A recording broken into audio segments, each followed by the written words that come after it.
যেখানে কথা বলতে হবে সেখানে থেমে থাকবেন না, আর যেখানে থেমে থাকতে হবে সেখানে কথা বলতে যাবেন না।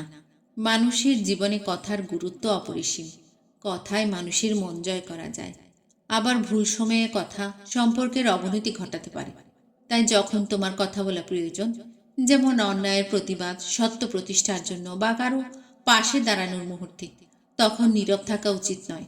কারণ নীরবতা কখনো কখনো অপরাধ বা অন্যায়ের পক্ষে সমর্থন হিসেবে ধরা পড়ে।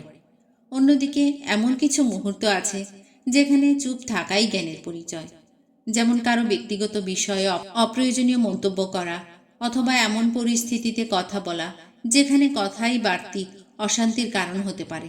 এসব ক্ষেত্রে নীরব থাকা মানে নিজের ও অন্যের সম্মান রক্ষা করা।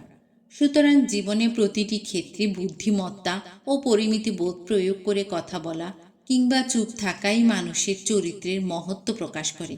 কথার শক্তি যেমন অপরিসীম, তেমনি নীরবতাও হতে পারে গভীরতম ভাষা।